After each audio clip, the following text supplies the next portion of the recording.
has entered the building. You are listening to the Sportcat Show. That's right, ladies and gentlemen, boys and girls, children of all ages. You're the one, the only Sportcat. I am here with you to give you your daily Gazette and whatever bullshit's going on in the world. Hello to everybody in Radio Australia, Radio X, and Dare Talk Radio. It's actually good morning to you. I encourage you because, well, I need some help over here. Come over to YouTube and find me under the Sportcat shows and hit that little follow button, that little thumbs up button. You'll help me and you'll join the group. And we've always got a great chat. Hello, Denise. We have Denise here. Chris is in here and here. There. Hey, Chris. Oh, yeah. And by the way, I got a special surprise for you. We're not going to see her, but we will hear Brenda's big mouth. So Brenda is on the screen. Oh, damn it. We had this worked out. How did we do this? There you go. I don't know what the hell I did. So Brenda is going to be with us today. Give her commentary. Stop pushing buttons. How to run a show. Let's see. Who else is in here? Well, of course, Brenda and Chris. Yes, let me do some splaining. So if you're a regular of the show, you know that I had to go talk to my doctor because, well, you know, I'm getting old. And, well, they didn't want to give me all my pills unless I went and see a doctor. I always said it was a good thing to not go see a doctor, but apparently that's not true. So I went to the doctor, and while I was there, they were like, do you want your flu shot? Well, hell yeah, I want the flu shot. That other one, the C one, I was like, hell no. Even though our president just took it. I don't understand. So, but at any rate, so I figured he just did it on paper. So I took the flu shot, and then the tiny terrorist brought the flu to the house, and before the flu shot set up, I got the flu. So, yeah, and that's why it lasted. Last night I was on here doing Harley's show, and I was like, God, I don't know if I can do this. I still feel bad. My voice, I don't know if you can tell it, is still ugh. So even with all the sound effects, I can't make it sound better. But yeah, so I got to start going to the doctor with you.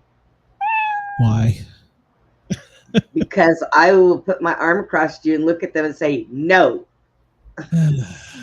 Yeah, well, you might find something else. You put your arm around me. Yeah. Something going else on there. Oh, something. Thank you, Brenda. I mean, sorry, Denise. Thank you. I like I said, I think it's just because the doc's like, well, the shot hadn't set up yet. I'm like, well, gee, could you give me the shot next week? So yeah, so I turned that off now I can't hear myself. So if I say something stupid, I can't hear it. But yeah, so yeah, that explains my long absence and my still feeling like crap. So there you go, in case anybody actually cared. So I did miss you guys and gals all. I missed all of you except you, Brenda. Didn't miss you. Oh well, shit. Can't have it all. You know, the funny part, my two co-hosts, Brenda and Harley, neither of them checked on me while I was sick. I did too. I was like, here I am near death. You know, nobody cares. Why are you lying? So, Why are you lying? Nobody cares. So. I talked to you almost the whole time you were sick and laughed at you because you were playing around the diseased little terrorist.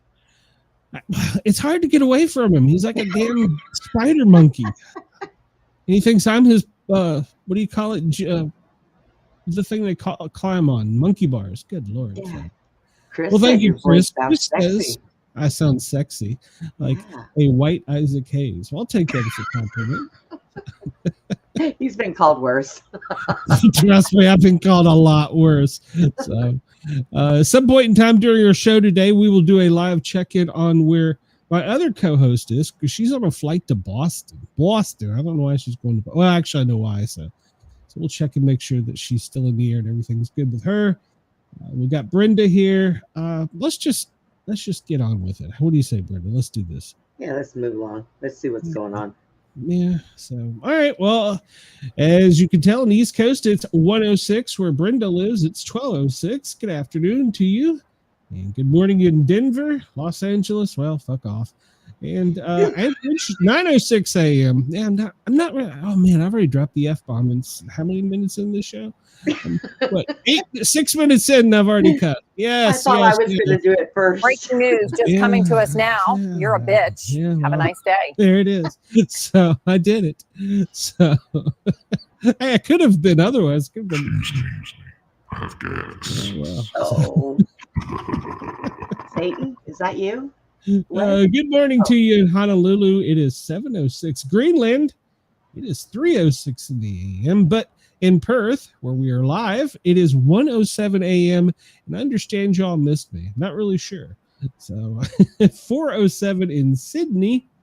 Adelaide is 3:37. Nobody has messaged me or added me on X telling me why there's 30-minute differences in some of these. I don't understand. Lord Howe, it's 4:07. Hey, what is it? 4:07 a.m. And as a reminder, down here on the bottom right, I have my little screen that tells the current East Coast time where I am. And then this is the universal time, which corresponds with Greenland, I'm told. So, Brenda, you got quiet. Are you still there? Yeah, I'm here. I'm not used to you being quiet. Man, shut up and get naked. There we go. I know, right? I am. How do you know? Aha! Yeah, that's true. That's true. I just got out of bed. You know I'm not wearing any pants. I don't do that anyways. Whoa. Well, we're going to discuss. There's a part of today's date you may enjoy. So, All right. Brenda, gosh, I got to say I am feeling bad. Denise says we're having a nor'easter, so happy Monday. Is it a little late in the year for a nor'easter, or is it a little early? I'm not sure. I don't know, but Mondays are always bad. I think we should start a week on Tuesday instead of Mondays. I'm debating whether to just start the week. All right, so today, October 13th, we're looking at a moon phase that is last quarter. So that means the last 3 weeks of the new moon. The new moon is 3/4 of the way through, so it's old already. So it's no longer a new moon. So it's and the rest of it'll be noon. Well, it'll be new. Why, that's old. What? That's true. It's confusing, isn't it? So there you go. It's a half moon, but the new moon is over. And if I can get my screen to cooperate, we will see where is the sun and moon right now. Well, moon is out deep over the eastern Pacific, or that be western Pacific for us, and then the sun is shining down off of South America. So see, there you go, Brenda. Now you know where it is. Yeah. I made it flat for you, so you're happy. So yes.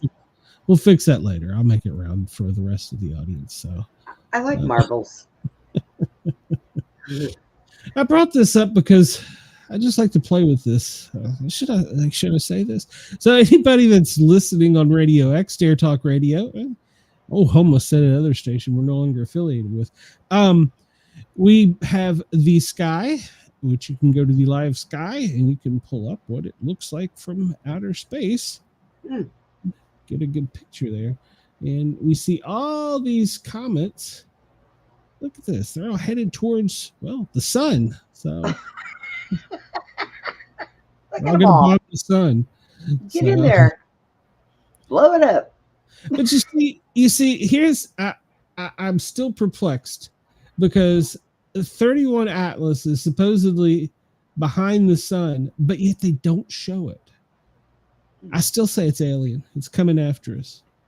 So yeah, it's sitting out there. It's coming. Well, it's still coming in on that weird angle. It's going behind the sun, and conveniently, we have a government shutdown here, so we can't see what's going on. Is that a coincidence, Brenda? I think they're hiding it from us. Well, they're still trying to learn how to lock their doors before they reach us. They don't want anybody jumping in that doesn't belong. That's a little late for that. Yeah.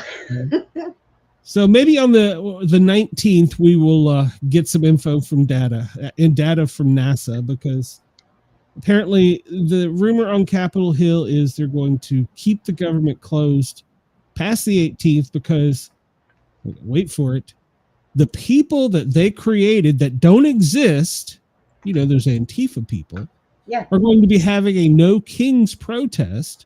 Another one? In Washington, D.C. It's supposed to be like billions of people. Half the world in 31I Atlas is coming to it. So it's all coming to D.C. And the Democrats don't want to be there, so they they're going to shut down the government till then. Well, Well, that's because they think that the military is not getting paid, so they think they won't be there. The military is getting paid. They should. God, the Washington Post even knows that, and that's one of their rags. Yeah. I hate this. They don't realize that their budget was put in a long time ago. Well, no. The military is getting paid because he is taking and diverting funds from the tariffs Of course.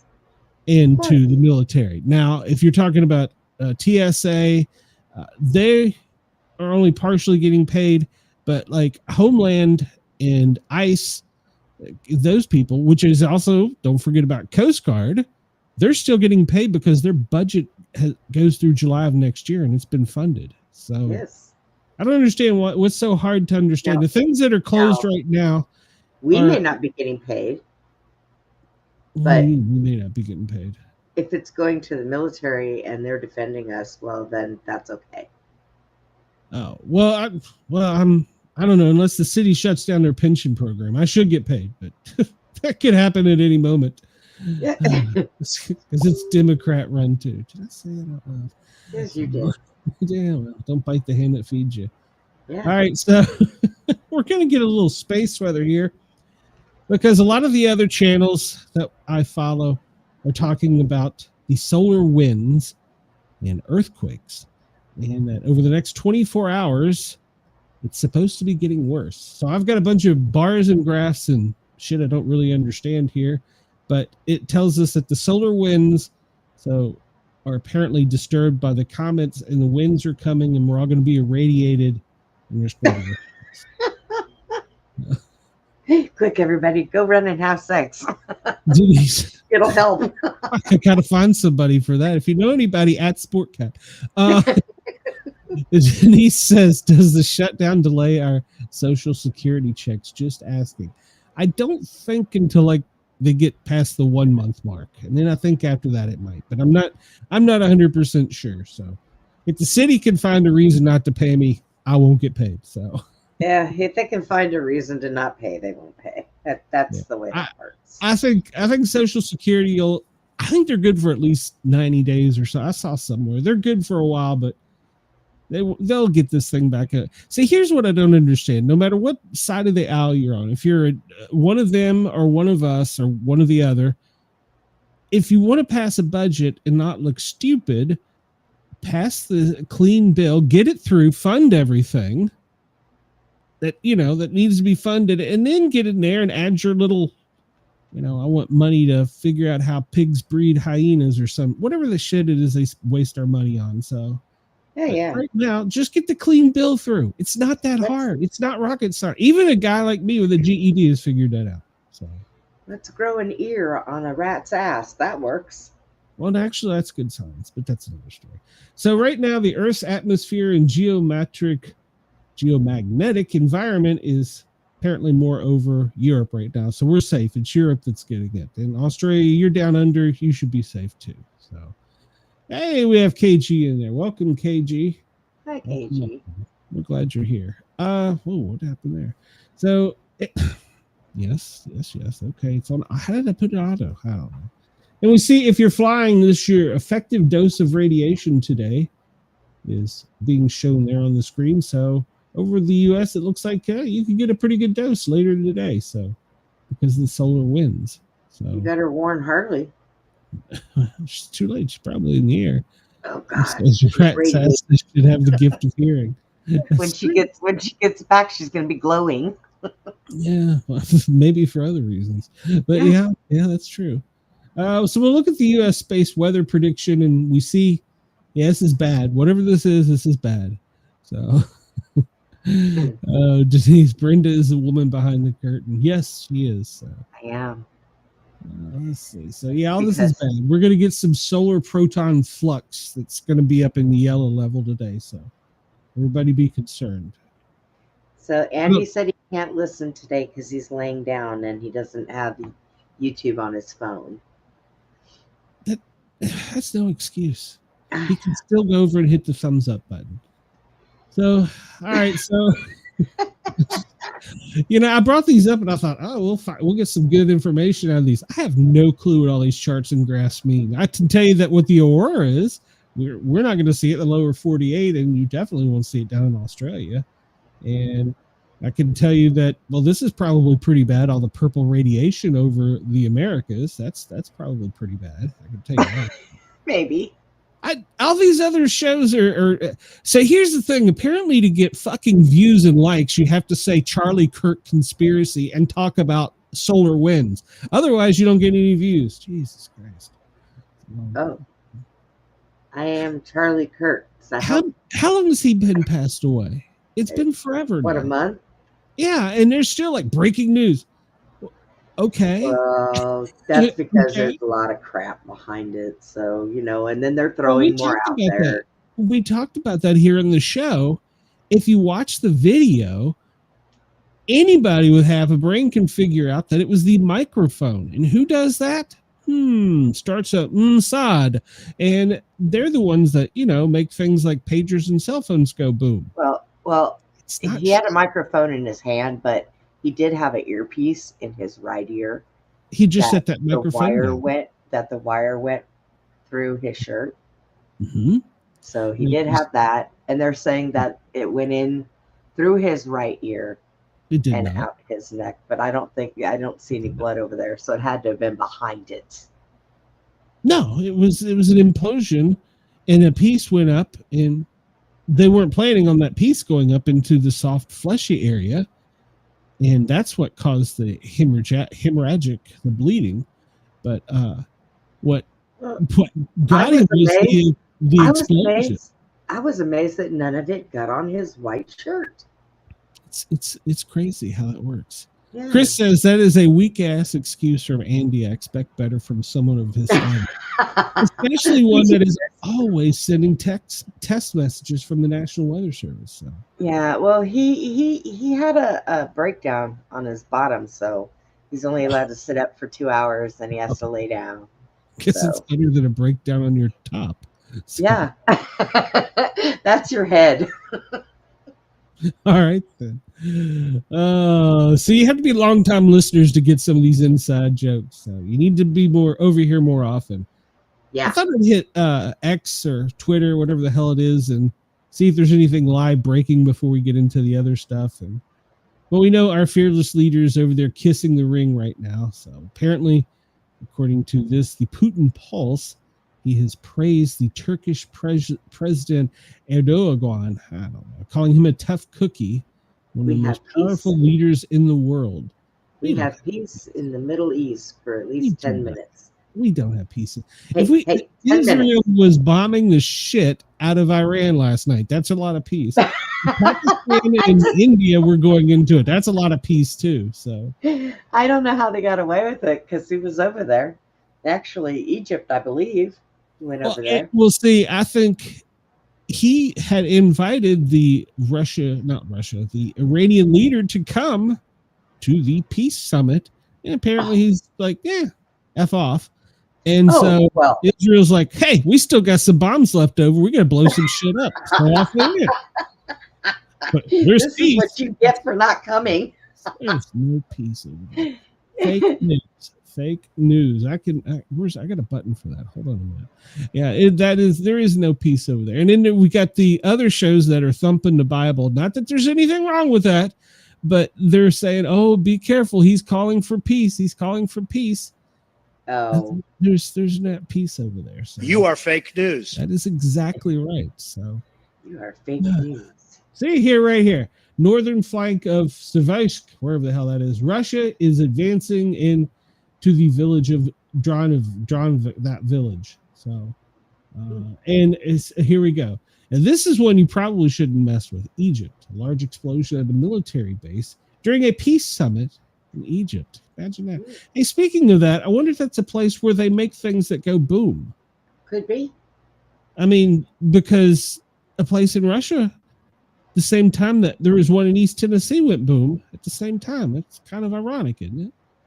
Yeah. It says, I couldn't find a written story to send you, but the past weekend, the Bishop of the Catholic Church in Knoxville, Tennessee, is banning traditional Latin Mass as of the end of this year. Ooh. Is it because there's nobody in East Tennessee that can speak Latin? Hell, I'm from there and I can barely speak English, by God. Tennessee has its own language. Yeah. I know my dad's from there. You need to translate that into redneck. Into y'all. Okay, yeah. Y'all come back now, you hear? So, well, there's some breaking news. I can't read it, but apparently it's pretty bad. It's the Indian Army apparently has foiled a major infiltration attempt by Pakistan. See, no peace. See, like that guy, he's pointing up there. There's no peace. See right there. So, yeah, they're all going to be fighting over there for a while. It's a major terror infiltration bid from Pakistan has been foiled. Indian Army troops witnessed some suspicious movement along the line and fired. Well, that's it. Shoot first, ask questions later. That's the way to do it. That's what I do. Oh, there we go. They're being praised in Kabul and they're shooting off fireworks because there's peace. Oh, that was their boom. Fireworks. Yeah, it's there we go. Weather on the fly says severe storms are ahead. We'll discuss that in a minute. And, well, not really sure who that is, but apparently they're not happy. Dressed well. I kind of wish I had one of those things for my head. Peace 2025. Peace in the middle. See, right there. Fake news. Fake news. Let's talk about Iran and Israel. I'm not really concerned about it. Just keep it all over there. Y'all can keep shelling the shit out of each other. Just don't bring it over here. Of course, the president is speaking, and I heard this breaking headline news before I went live that the previous administration is taking credit for this. Oh well, that's because Joe thinks he's still in charge. Yeah, well. He's sitting in his nursing home room looking out the window saying, Vice President? Yeah. That's what he's doing. Yeah. So Russian even oil. One of the, you know those red play buttons that you get from Staples? They have one sitting on the windowsill for him so he can push it. Just push the button. What is it? The easy button. So. Oh yeah, that's what it is. Easy button. Chris says it is a way to phase out traditionalists, making them illegitimate. Chris, you'll have to send me a message and explain that because I'm not sure if I understand that, if that's good or bad. It's probably bad, but I haven't gone to a Catholic church in so many years, I couldn't tell you. I was never at a Catholic. Let's see, what were we growing up? I was Lutheran, Methodist, Baptist. Hell, I was a couple things. I did all of those after Catholic because I was raised in a Catholic church.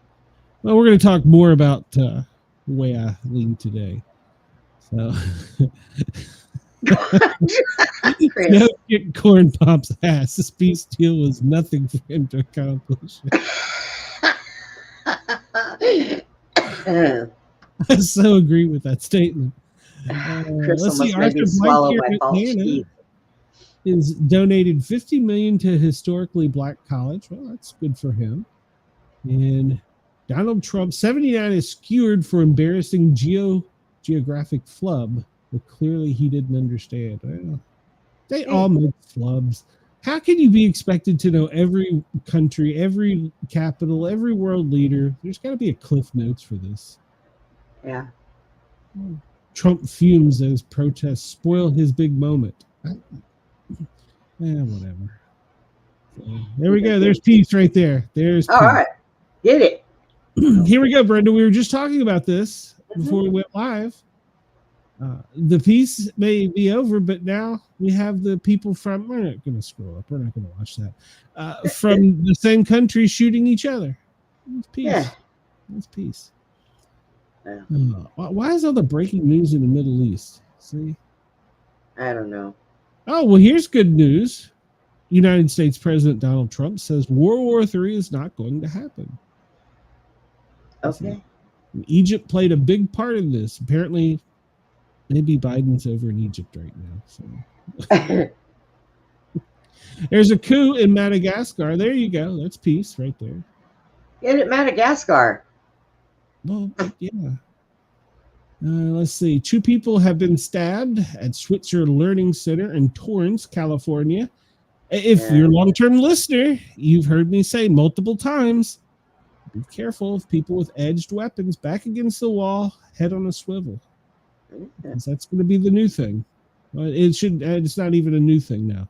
A former student stabbed 2 staff members at his school in Torrance, California, Monday morning. So, Guess they should have gave him an A. there you go. There's. I'm just scrolling past all that to get to some good breaking news. He has no idea what the hell he just signed right there. I'm just gonna be honest with you. He has no idea what the hell he just signed. You know, I gotta say, I love the man, but he loves to hear his voice, and he really loves to sign his name. He's got such a pretty signature. Well, yeah, he's practiced it so much. So Chris says if they had gun-free zone signs in the Middle East, it would be a game changer. Exactly, Chris. Exactly. So, exactly. All right. So, well, there's a malfunction at an electric car after a car. I don't know what the hell that's about. So, but it's breaking news. It's a car fire. Yeah, So, we had one on our highway too that just kind of blew up. Yeah. Now I am glad the prisoners are back, in that the families got the remains of ones that were not with us any longer. So I'm glad about that. You know what I'm I don't not understand? making fun of it. I just think that Did they hang on to those bodies? yes, they do. They did. Oh. And I don't understand why. I mean, let the family have peace. You know, leverage. I don't know. I have no idea what it is, but I'm not a bad guy, so I guess I wouldn't understand. The signing ceremony of recently reached ceasefire between Israel and Hamas has been held in Egypt. Egypt is not a country you want to mess with. I don't know if you've ever been over there, but I have never been there, but I've always wanted to go. I only went on the meal ticket of the flights, med flights I was on, and we always had handlers, but I have great respect for them. And they're badass. I wouldn't mess with them or Mossad, either one. So Chris says many people have signatures, but nobody has ever seen a signature as big and beautiful as our president's. Right, Chris. That is correct. Agreed. So, hey, he's getting the feel there from some world leader. So, I don't know who she is. Oh, that's the Italian Prime Minister, Giorgi Meloni. Okay. He's good. You didn't let her go, did he? He's like, hey, I'm only seeing out of one eye, so it's kind of small to me. The Bengals, they still suck. Yeah. And there he is shaking some more world leaders' hands. Like I said, this is all just kiss the ring stuff. This is all this is to me. So. Let's see. Hamas has now started fighting Gazans that oppose their rule. Did we not just talk about this, Brenda? What? Yes. This is the deal. There isn't peace. Now, the government that they have in office is coming in and executing them if they're not for their team. I'm kind of opposed to any god that says you need to kill another person. I'm kind of opposed to that. Well, I don't know. Maybe Odin did it. Yeah. So I'm kind of opposed to it. So, well, Odin actually killed Loki's children, which was a snake and all those big things. So it's okay. All right. So don't want to offend anybody. It is not National Indigenous Day. It is Leif Erikson Day. This, according to our president, who made the proclamation and even signed it. So if you go back more than a millennia, Viking history, Leif Erikson forever changed the course when he embarked on a daring expedition into the unknown, becoming the first European to ever set foot in the New World. This is Leif Erikson Day. Did he? How do we know? Were we there? I know. Nope, we were not there. And this is the thing.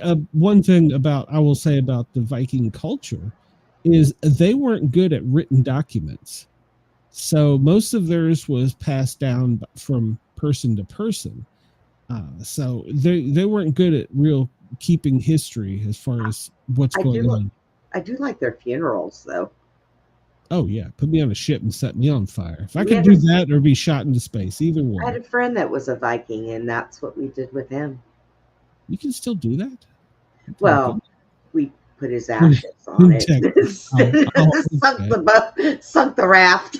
So wait a minute. Hold on a minute. Hold on. I got to get this straight. You took his little urn and you put it on a remote control boat and sent it out into the water and then shot it to light it on fire.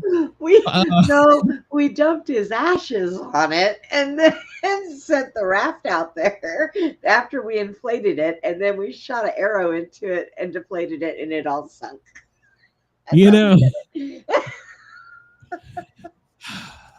This was in California, right? So. No, it was here in Texas. It was epic. I don't know how that makes me feel. Made us feel pretty happy. We all had a glass of wine, and it was good. You took your buddy, you put him on a remote controlled vehicle, and you blew it up. Hey, good time. That's the way he said he wanted to do it, so we did it. What a way to ruin Leif Erikson Day. All right. So there you go. To honor Leif Erikson, he's the son of Iceland, the grandson of Norway, to celebrate Nordic American heritage by Congress, approved on September 2nd, blah, blah, blah. I, Donald J. Trump, and then, well, if we had it, his signature would be there, said today is Leif Erikson Day. But don't worry, he also said today was Columbus Day. He didn't say it was Indigenous People Day, because even I don't know what the hell that means. So here in Atlanta, it's Indigenous People Day. So this article comes to us from Zero Hedge, and Columbus Day celebrates Western civilization. So Columbus's journey carried thousands of years of wisdoms, philosophy, and culture across the Atlantic into the Americas, paving the way for the ultimate triumph of Western civilization less than 3 centuries later. And yes, that is why the holiday has so many enemies, because, well, white man came in and blew shit up. Like, hell, Brenda sends her friends that are already dead out to sea and blows them up. So that's what we're good at. We're good at we put a picture of him on the raft. Does that count? Jesus Christ. No, I don't really think it does, Brenda. Damn. Yeah, having you come in here and guest with me, I thought was going to be interesting. I didn't realize we'd get that. So, Italian Americans are especially proud of Columbus. He's the son of Italy, seafaring Republic of Iona in particular. But it isn't just an ethnic holiday. Everyone whose ancestors weren't already in this hemisphere when Columbus arrived owes the heroic explorer a debt of gratitude. It's a nice way of saying is we brought a bunch of people over here and killed people. So, yeah. And Columbus didn't introduce slavery to the Americas. The natives already had that evil institution. Shocker. And it was also common in Europe, so it wasn't Columbus. And they said that Columbus deserves no blame for the diseases that devastated native populations. Sooner or later, these people with no immunity to infections, which most of the human race had contended with for generations, would have suffered the same tragic fate from contact with the outside world. How do people have no immunity when you're born with it? And if you're outside in the elements, it makes it stronger. That's why when we were kids, we used to eat mud, Glenn. Yeah. I still do. This is Sportcat don't feed me, so I just go outside and grab a heaping scoop of mud. So. Oh, you poor baby. Yeah, well, you know. All right, so let's do our today in history. Well, 1000, Leif Erikson came over here in 1792. Construction began on the White House. The first cornerstone is laid for the White House in Washington, D.C. It was known as the President's House. It was the first public building to be erected in the country's capital. The building was designed by James Hoban, an Irish-born architect who modeled the residence after Leinster House in Dublin, today's home of the Irish Parliament. Most of the construction was performed by enslaved and free African Americans alongside European immigrants, most of whom lacked citizenship. 8 years after the laborers broke ground, John Adams became the first president to live in the White House, a tradition that continues to this day. 1925, Margaret Thatcher is born. I'm sure she's probably over there shaking hands with him right now. So here's Milton Hershey dies. Milton, we don't know when he died, but Denise says, I ate dirt probably. Government allows us like a spoonful a day or something. Milton Hershey does. We didn't know when he was born, but we're celebrating his death. He died today in Hershey, Pennsylvania. Have you ever been to Hershey, Pennsylvania, by the way, Brenda? No. It's a gorgeous place. It might have been. It. So, I haven't been I've been in a couple of years. We took the kids to Hershey Park. It was fun. It was like a winter Disneyland. The kids were like freezing. I'm like, get on the roller coaster. You'll enjoy it. So Chris said that he's going to give kids mud for Halloween and have them take it up with me if there's a problem. Here what you do. You take a little freezer bag and put some in it and pat it out and put some chocolate chips over it and freeze it up again and put it in a bag and hand it out. It says Brenda's name on it. That's right. I said happy Halloween. He introduced the world to the Hershey Kiss after inventing a new chocolate formula that allowed it to be transported long distances without melting. That's not 100% true because Hershey had to go back and do the reformulary when we had our first war in the sandbox because Hershey wanted every soldier to have a candy bar. So they came out with one that would not melt in the desert conditions. I wonder what was in that. Mud. Plastic. I don't know. But I used to have one somewhere. I won't eat a candy bar if it ain't gonna melt. Yeah, well, but look what they did to Snickers with that little twirl on the top. It makes you wonder. So, people got upset when they changed that. Do you remember that? Yes. Yeah, people were upset because they didn't have a swirl over it. It's those little small things that people are just like, eh. I don't understand it. I don't know. Let's go nude and ride down the street. 1972, Herbert Mullins murders his first victim. His first victim was 55-year-old Lawrence Whitey White. He beat White over the head with a baseball bat and later claimed that he looked like a biblical Jonah and had telepathically told him, kill me so that others will be saved. Oh, God. Believing that human sacrifices could averse a cataclysmic earthquake, Mullen went on and murdered 12 more people in the next 4 months. He was arrested in February 73 after a witness saw him kill his 13th victim. He was subsequently sent to life in prison. Lucky 13, that's how they caught him. Yeah. In 2010, the Chilean miners are rescued after 69 days. Remember that? They managed to survive in an underground emergency shelter. Rescuers sent them food and water, and nearly all the men were in good health and suffered no long-term physical effects from being trapped in the mine. I remember that was a big deal at the time because they had to get special rescue equipment and stuff. I probably followed it more than anyone because of the rescue facts. So. Yeah. I know nothing of the thing. We're just going to skip ahead here because I know I want to entertain Chris by saying wrong names, but I don't know what half of this means. So, in 54, Agrippine the Younger murders her husband, Roman Emperor Claudius, with poison to secure her succession for her son Nero. Women are evil. 1307, French King Philip IV. He's Grand Master Jacques du Monkey, or whatever the hell it is. The Knights of Templar arrested and charged with idolatry and corruption. Have you noticed most of the stories that things we've read out have had one little underlying current common theme? A god. Yeah, they're killing everybody. A god, yeah. So, yeah, go kill him. 1924, Mecca falls without a struggle to Saudi forces led by Abdulaziz. So, yeah, there you go. I have no idea. No idea who Abdulaziz is, but apparently that's his first name because Ibn Saud is the rest of his name. So. 1943, Italy switched sides and declares wars on its former Axis partner, Germany. Hey, we don't like you, so we're going to kick your ass. Yeah. That's the way that works. The U.S. First Army attacks Aachen, the first German city captured during World War II. So, all right. Today in film, 1973, Badlands, directed by Terrence Malick, I guess, starring Martin Sheen and Sissy Spacek. I don't think I've seen that. Have you seen that, Brenda? No. I don't think I've seen You're pretty old. I thought you'd seen that.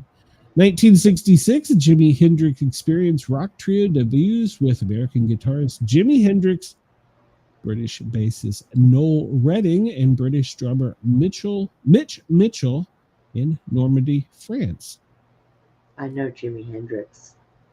Well, he came out and he did the opening act, basically warming up. Will be what we call an opening act now. He came out and did his warm up, and the rest of the band later went to him and was like, "How do we follow that?" He was definitely a great guitarist. So I wouldn't argue the best, but he's definitely one of the greats. 2016 American singer-songwriter Bob Dylan is named the recipient of the Nobel Prize in Literature. So a singer-songwriter got a Nobel Prize in Literature. All right. 1903, first baseball World Series, the Boston Americans beat the Philip. Oh, I need more cold man. The Pittsburgh Pirates 3-0 in Game 8 at Huntington Avenue for a 5-3 victory. I don't even know. We were talking about this last night at the dinner table. I don't even know who's in the playoffs now. I have no idea. I really. We have to ask Andy. Yeah, Andy would know, or maybe Chris, or KG might know. If the Cubs are still in, either the KG or Chris would probably know. But it's that sport used to be really great to me here in Atlanta. It was easy and accessible to get to. They moved to the other side of town and they stopped carrying them on local channels, and I kind of lost interest after that. So, plus, they started to suck. So, 2019, Simone Biles becomes the most decorated gymnast in history. She wins her 25th medal at the World Championship in Stuttgart, Germany. And Chris says, my Cubs got knocked out Saturday. I'm sorry, Chris. And Denise tells us that Diane Keaton passed away. That was a surprise. Yeah, she wasn't very old. I mean, she was like Brenda's age. Yeah. When she passed away? It was Friday or Saturday. It was recent. So, well, crap. Did you know the first electron micrograph of an Ebola viral particle is obtained by Dr. F.A. Murphy working at the CDC? And if he worked there today, they'd fire him. So, right? Yeah. So we talked about Margaret Thatcher's birthday. Hey, it's AOC. She's 36. Oh my God, she's now legal. Oh, she was way older than me. I was thinking Cortez is now old enough to run for president. Yeah, only 79. Did she? I swore that she had a part in one of the Batman movies, but everybody tells me I'm wrong. So who? Diane Keaton? Yeah, Diane Keaton. Yeah. I know. What was his name? Was it Michael Keaton? He was one of the Batman, wasn't he? Yeah. Were they related? Probably need to look. I don't know. Let's see. Probably not. They didn't look alike. Oh, wait, hold on. And my Bears will get trounced by the Commanders tonight. Correct. The Redskins. Correct. That is correct. On National Indigenous People Day, they are the Washington Redskins. There we go. Today is Paul Simon. He's a singer, and everybody probably knows who the heck he is. He's 84. Jerry Rice. Man, he was one of the greats in football. He was 63. Kerrigan is limping to her 56th birthday. Nancy Kerrigan. And Sacha Cohen is 54. And Jimin, whoever the hell Jimin is, he's 30 today. So happy birthday to him. First fun fact for today. The first military use of trained dolphins by the U.S. Navy in the Persian Gulf was in October 1987 on this day, October 13th. We trained see, when I was a flight medic and we'd go to bars and stuff and we'd be particularly annoyed by people, me and one of the other co-pilots wouldn't tell him where we were or what he did. I would say I'm a dolphin trainer. And now look, little did I know in Persian Gulf there was really dolphin trainers. How do there no flippers get in to pull the trigger? I don't know. I wanted to take up dolphin training when I was younger. I actually said it in Wisconsin, Madison, Wisconsin, at a bar to this girl that wouldn't leave me alone. And she wanted to know more. And I was like, oh, fuck, I got to know something about it now. So I'm just making shit up. So Andy doesn't know who's in the playoffs because he hasn't been watching. What? Well, we know that the Orioles suck. I mean, that's not a fun fact of the day. So they've been out for a while. I think they were out the second day after opening season. Famous weddings: NFL halfback Red Grange weds flight attendant Margaret Hazelberg. I don't think I care. 1956, Roger Maris, he married his high school sweetheart. 1978, James Earl Ray, assassins of Martin Luther King's Wednesday Anna. What the hell? It's supposed to be a wedding. What? How did that? What? I'm not even. James Earl Ray. James R. Ray. That's the guy that from Star Wars. How did he assassinated Martin Luther? Hold on, we got to deep dive this because I don't know what. I got to figure this one. It says famous weddings and famous divorces, so maybe that has something to do with it. Oh well, I guess James Earl Ray. His profession was he was the assassinator of MLK Jr. So, all right, well here it is. See, this is why apparently I can't pass American history to be an American, because I had no idea who that was. I thought that was the guy with the deep voice that did the AT&T commercials, but apparently not. So, who knew? All right, so there you go. To weapon. I said, can you hear me now? Why is that under famous weddings, though? I mean, shouldn't it be like somewhere else? Yeah. All right, we're just gonna. That upset me. So we're gonna move on. Whoa, no, I'm not gonna buy get a Discover card. I don't want any credit cards. All right, so let's discuss. Well, it's National Online Bank Day. I have a horror story about that. So I bought this camera, and it's like a little tiny body cam, and all the instructions come in some other language that's not English. And so I'm trying to make it through the instruction manual. It's got a QR code to scan. And I'm like, okay, well, this will tell me how the camera works. To scan the QR code, the first time it brings me up to, it wasn't Temu, but it was another one like Temu. And then one of my credit card, I'm like, okay, delete that. And then I went and read through and said, go to this site and download this. So I went and downloaded the app and I put it on, and it keeps wanting a credit card to go any further. And I'm like, what the hell? So I put my PayPal on there because PayPal is usually the safest if you're doing your online banking stuff or online purchases. And it said that card was no good. I'm like, what? That's bull crap. So just for shits and giggles, I put in our joint checking account card. Still wrong. So I'm like, all right, hold on. I got to go do some homework. And lo and behold, the app for that camera, which you purchased from a country outside of here that we have 100% tariff on, and download that app, all they want is your credit card information so they can. And then it was like 30 minutes later, I started getting notices from PayPal. Like, good God. Yeah. So I paid $50 for a camera that doesn't work without the app that you have to put in your credit card for them to siphon money off of. So I deleted it and probably. Actually, I did some experiments. I haven't had a chance to look and see if they worked yet. So I'll give you some advice. If you want a body cam, go buy it from a tactical store in your area. Well, I got one better. Amazon Prime Day, there was a body cam. Of course, it's made by a company that ain't from around here. And so I downloaded the information on for it and properly installed it and set it up without putting in any credit card information. So you're going to start seeing. I'm told I got to start doing more shorts because that's what people want to see are shorts. So I'm gonna put on body cam, go play disc golf, and you can make fun of me. So there's going to be some segments coming up on that. And, you're gonna make shorts in your shorts.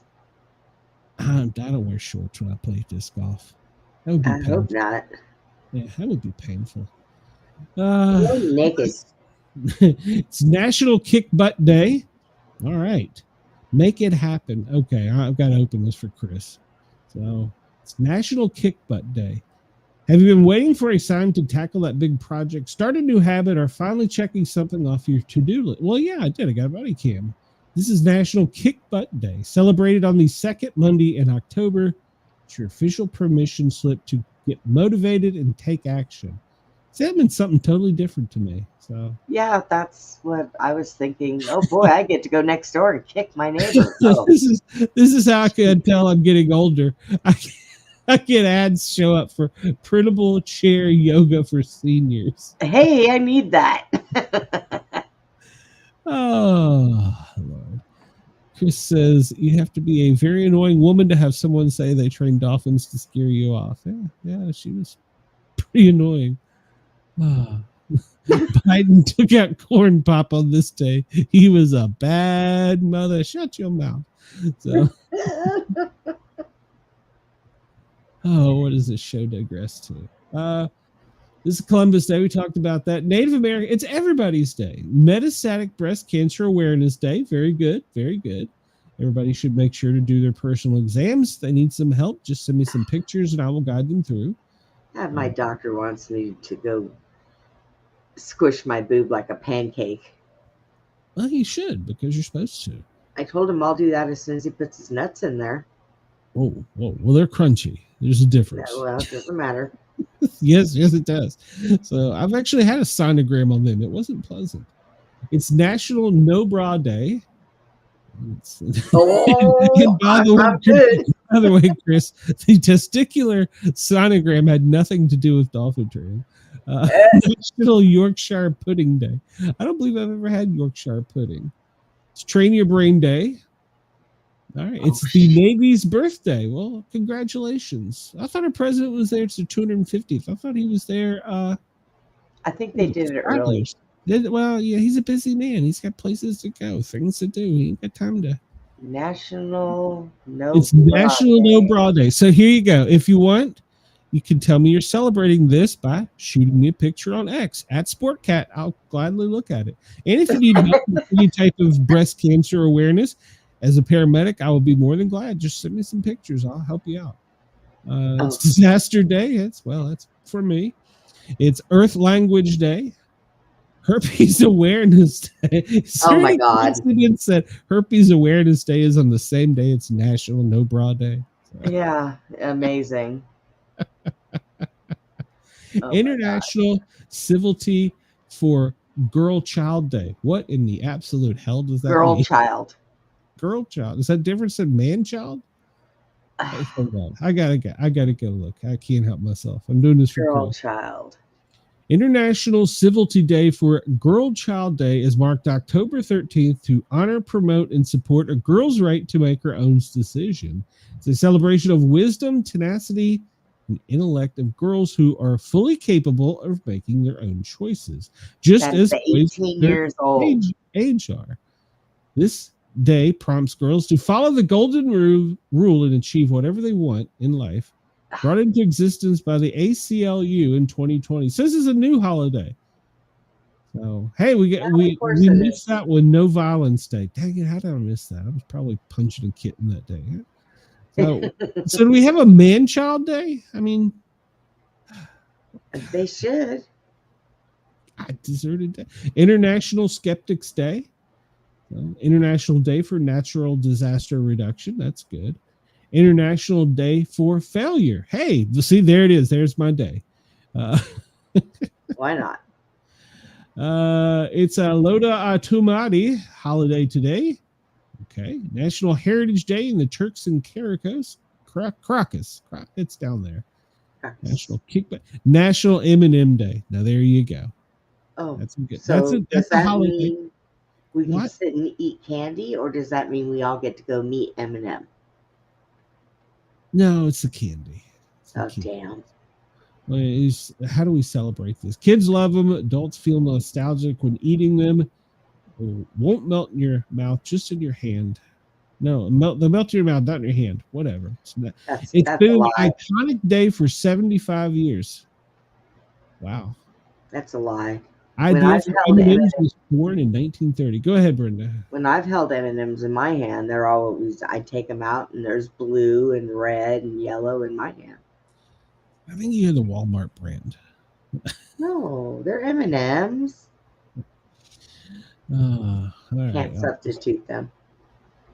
M&M's were branded in the 50s with the M on them to give them a unique look It was initially a black M, but because they were racist, they changed it to white in 1954. In 1980s, M&Ms went overseas. Wow, that's fairly recent. They went into Canada, Europe, Australia, Japan, Malaysia, UK, and Hong Kong. That's pretty recent. I didn't know that. So, all right. What are we done here? They had them first. Maybe Day. World Thrombosis Day. You should definitely be aware of thrombosis. Yorkshire Pudding Day. I've never had Yorkshire pudding. Me neither. I've tried some weird stuff, but that wasn't one of it. Oh, there we go. We've got our guy from whatever that is, Twitch, trying to tell me to come over to his space. No, thank you. I need you to come over here to YouTube and hit that thumbs up subscription button. Hit the little bell. As long as you're not a bot. That's the buy bots. Well, it's a thumbs up. It still counts. Today is the 286th day of 2025 and the 22nd day of autumn. We talked about how the cornerstone of the White House was laid. In 1845, Texas ratified a state constitution. There you go, bro. There's history for you. And Italy swapped sides and said, hey, now we're going to kick your ass. That's kind of cheating. I mean, they're like already on their side and they're like in their bases and shit. And they're like, oh, no, today we changed our mind. Corn Pop says so. Corn Pop says so. So, I'm sure I've offended so many people just 1 hour into the show. It's great. Today's fact, the White House has 132 rooms, including 3 kitchens and 35 bathrooms. Interesting. I've never been inside from Washington, D.C. I've never actually been inside the White House. I have. Today's number, 1.4 billion. It's the estimated population of the People's Republic of China as of 2024. And let's see, we talked about all those birthdays, and we talked about sports funds facts. Apparently, none of our listeners are that concerned about the sports because their team must already be out of the playoffs. So that's what Andy said. Andy said his team didn't even make it, so he's not watching. Yeah, I can get it. Question of the day, Brenda. When were zippers invented? When were zippers invented? It's the question of the day. I'm going to say in the early 1900s. Oh, I was going to go with 30s, so yeah, it'd be about right. Let's see what happens here. First referred to as the clasp locker or unlocker for shoes. Go away. I don't need that pop up. It was patented in 1893 by Judson Whitcomb. I was thinking late 1800s, early 1900s. I was trying to think of what, clothing looked like back then. Oh, like Chris said 1970. No, we were all wrong. It was, what did we say? It was 1835? Yeah. 1893 by Judson Whitcomb. They were first referred to as clasp locker or unlocker for shoes. Well, all right, so when did they invent that horrible thing on the back of the bra that you could never get off? When did that? God. Since day one, because it was. And then they moved it to the front. And then they moved it to the front. What the hell were they thinking? The ones in the front were more comfortable. They're more comfortable. Well, I'm just going to tell you, Chris, I meant 1893. I mean, I think that's a crime against man to do that. So today is because you can't figure some bitches out when you're in a hurry. That's why paramedic trauma shears. So. Yep, that's right. And if that doesn't work, make sure that she is aware that you want to get in there, so she takes it off first. There you go. Funny, quick little paramedic story here, so we don't get too far off time-wise. One of my first calls is a car wreck. This car had flipped over, landed on his top. I had crawled in, and I was with the lady, and I was, helping her. We finally get her out, and she's like telling me, "Oh my God, my chest is killing me. I'm having a heart attack." I'm like, "Okay, well, we'll get you in the back of the ambulance because we're out in the middle of the sun and stuff." She had ran off the road and flipped in a hayfield, and anyhow, so get her in the back of the ambulance, and you got to put the electrodes on. Yeah. And here I'm a new paramedic, and I'm kind of nervous and shaky, and I was like, "Well, I got to cut your clothes off." It's what we do as paramedics. And so as soon as I cut that strap in the middle of the bra, it was like a boomerang or something in the back of the ambulance. It was just, oh my God, here she is laying with her shirt cut open down the center and her bra. And as soon as I unclasped that, I mean, there was a twang. I should have a sound effect for that. Let me guess. And She's it like, threw oh. you up against the doors and your face. No, it wasn't that vital, but it did kind of shock me that it made that noise. It was under that much stress. I mean, some bitches had a death scream.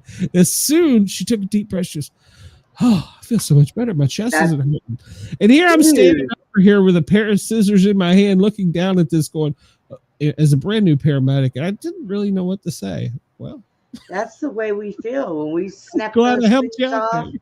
We snack those things off. It's like letting the puppies out, and it's like, oh God, thank you.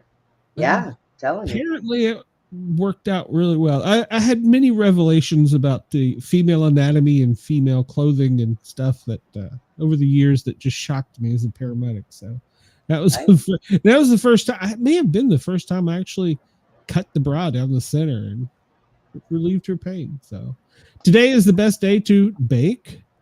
It's the best day to can or pickle vegetables or fruit. I recommend you don't pickle anything. It's a good day to graft or pollinate. Make sauerkraut. Do you like sauerkraut, Brenda? Yes. It's not bad. On a dog, it's not bad. And I will take it and put it in a pan with a little bit of olive oil and put diced up mushrooms in with it and a little onion and saute it. It's got enough onion in it. Yeah, I like it with little hot dogs and mustard. It's good. I'm the only one in the house that eats that. No one eats black beans. I don't eat mustards. I grew up in the South, so Mrs. Sportcat would never make it, but I've had fried liver and gizzards and all that shit. We were on a farm. You ate what you had. It's the day to plant your crops below ground. There you go. So, all right, are we to this yet? Yeah, let's see. Not that one. That one. No, wait a minute. Hold on. I got two stories of news here. We can't do that much. All right, so we've briefly touched on this, that the losses are staggering. The Tennessee community is mourning 16 Humphreys County in Tennessee are buck snort. There was a massive explosion that took the lives of 16 people.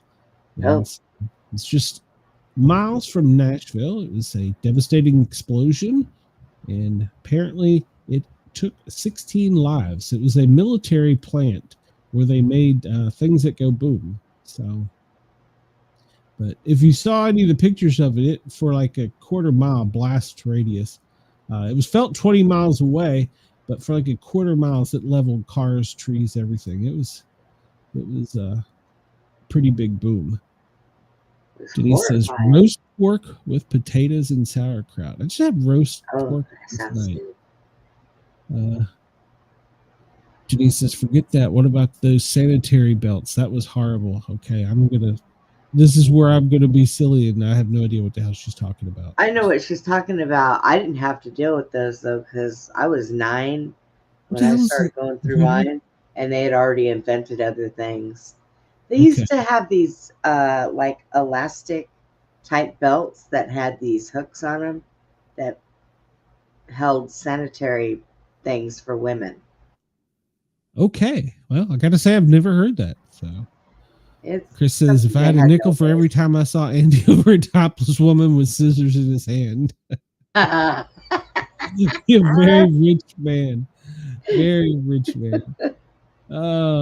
Exclusive. This is from the Daily Caller. ICE has nabbed nearly 100 illegal migrant truckers. The administration is cracking down. It's about time. Federal immigration authorities nabbed 100 illegal immigrants. Well, they're called them migrants, driving 18-wheelers off a single highway. One highway, they got 100. Yeah, they got some out here, too, that caused accidents, and 2 people have been killed. Apparently, in the middle of the country, this is where they did this in Oklahoma. There's 91 people with commercial driver's license along I-40. Hey, that's great. It runs right through Tennessee. So DHS revealed to the National Daily Caller.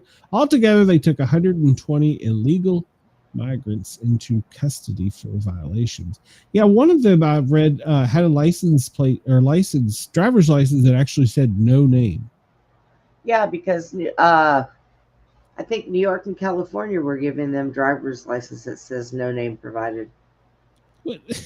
How do we? I don't know. Even if you are for immigration, National Immigrant Day, or whatever, Indigenous People Day, even before, shouldn't we at least know who's in our country? I mean, it just seems to me to be common sense. They should at least have a name to even be able to get a driver's license. Oh, I agree. I do have a story about that. Oh God. Yeah, maybe I shouldn't tell this story. This might sound bad. So I ran a car wreck again. I was in downtown Atlanta, and of course we have to put the information into the computer when we're doing a medical report. And first name was baby, middle name was girl, and then whatever Johnson, whatever her last name was. And I'm like, what? Baby girl, that was her first and middle name. And so I'm like, okay, I gotta ask. I'm sorry, I gotta ask. And she said that her mother got out of the hospital and they never gave her a name while she was in the hospital. And for most of her life, she had like a nickname. I don't remember what it was, but for most of her life, she went by the nickname, but everybody just called her baby girl. So when she got of age to get her driver's license, she went to get her driver's license, and they said, we got a birth certificate. And so she went and got this and got her driver's license. And she said that her first name was baby, her last name was girl. Her first name was baby, her middle name was girl. Middle name was girl. She said her parents never gave her a name. So that was the official name from the U.S. government. Baby girl, whatever her last name was. Oh, for God's sakes. True story. I swear I'm not making it up. If you listen long enough, you'll hear a bunch of these stupid. I need to write a book because right of the dumbest things that a paramedic shows up to. Well, some of the things we hear or see. Lord have mercy. Any of my Australian counterparts that have stories, please share them, because it cannot just be a United States thing. It cannot. There's stupid people everywhere, apparently. So yeah. I mean, I've pulled people over driving down the road naked, throwing their clothes out the window. Well, not exactly sure why. Did you say that's you on a Wednesday? It's me on a Wednesday. Well, if you're thinking about going to Canada and you want to go on, a nice little break, well, you might want to think again, because apparently Canada is becoming the center of organ harvesting tourists. Oh, jeez. So that's a different kind of knife. So this comes to us from the Legal Insurrection. I'm assuming that's a news rag. And apparently people are actually going there for assistance with ending things forever. And when they do, one of the things is they sell their body to these people who illegally harvest organs. Oh, my God. Sitting on a park bench minding my own business. Next thing I know, I woke up in the back of the ambulance without a kidney. What the hell? What do you do for a living? Oh, I have a great job. I just wait for tourists to come in. I hit them over the head and sell their organs. Cut out their kidney. Yeah. You don't need that. So apparently, if you're thinking about going to Canada, you might want to think again. San Diego again. This one strikes home. Not necessarily a fan of this person, the other podcaster, Benny Johnson. I'm not necessarily a fan of him, but San Diego man was arrested for sending threatening letters. And I don't know if anybody was aware of this, but when you start calling your law enforcement names, like the N-word, or start referring to them derogatory, you're making people hate them. And if you speak out against them, myself as well, you have to kind of sometimes put up with shit. And well, this guy, he's 69 years old, so you'd think he knew better, but he was sending letters threatening the podcaster because he was a friend of Charlie Kirk. Hey, I said the word, will I get a view? And he was threatening to harm him and his family. So, bad. Yeah. Well, I've been there already, had that happen. And so they finally caught the guy and put him away. It took him a lot less time to catch this guy than it did my guy. So if he's listening, I know your probation officer's phone number. I don't speed dial, buddy. But I know all about that guy. Yeah, but it took 2 years. But they got this guy that was going off on Benny Johnson pretty quickly. So, but I just want to say, I'm not going to give this story a whole lot of coverage, but this happens. Even B-listers like me, I wasn't even a thing back then. You know, you keep putting labels on people and keep stirring up hate. Well, that's what you're going to get. And if you're in Portland, you can go nude. Yes, you can. I've seen it myself live. Were you in the party? Portland protesters staged nude die-in to stop deportations. I can't read the rest of this article. Hundreds of naked protesters in Portland participated in a nude die-in on Sunday to stop the president's mass deportation. Nude bikers paraded their bodies around the city before dropping to the ground in the center of a bridge where they pretended to be dead. Oh, I just seen them riding back and forth on bicycles, and there was even a naked woman in a wheelchair just floating all over the place, butt naked. Why? I don't know. Why? All right. Mississippi schools homecoming celebration turned deadly as 8 people were killed in separate shootings. And during football games, they ended in gunfire. 2 separate occasions on Friday night, left 8 people dead, many more injured. In fact, I read a sports story about this, talking about canceling the football seasons for some of these schools, which I think is totally ridiculous. Just get more security. We should have security at the kids' schools anyhow. I mean, we really should. You should have security at your kid's school. You should have more security if there's a threat of violence. But we do it out here. We have a lot of armed security companies out here, and they hire them for stuff like that. They should. And I can't, probably every paramedic I've known, we've worked a high school game of some kind, you know? Yeah. So, and Chris, I got to tell you, as a reporter, I wanted to be fair and honest. I thoroughly reviewed, including screen capturing and slowing down footage to make sure that there was nobody that shouldn't be in there, but nothing caught my eye. Some people aren't meant to be naked in public, and most of them live in Portland. Yeah. I wouldn't. I don't like being naked in my home, for crying out loud, much less in public. I don't. Yeah, I'd scare the shit out of everybody. They did that back in the 60s too, didn't they? They just lay around naked. Well, you know, I watch these things that are going on, you know, on the side, the protest, and they are acting like they're in the 70s. Half of them act like they are so out of their mind, drugged up, that it is new. I mean, all I can do is sit and laugh at them. They look ridiculous. Well, and then over the weekend, that group that doesn't exist, Antifa. Yeah. I think I'm getting a shadow banned for saying the word. So that a group that hangs out with non-baseball players has decided that the color of choice, which was dark clothing with a mask, which is, they say now that they want to change their views, so they're encouraging everybody to wear costumes and furries. Yes, that's another thing. It looks like a freaking furry parade. How can you be taken serious if you're going to protest? And I fully support their right to protest, even the nudes. But how can you be taken serious if you show up in a Pikachu costume? Well, you know, there are people who turn around and put fart spray and everything else in the vents of those suits. So it might make it easier.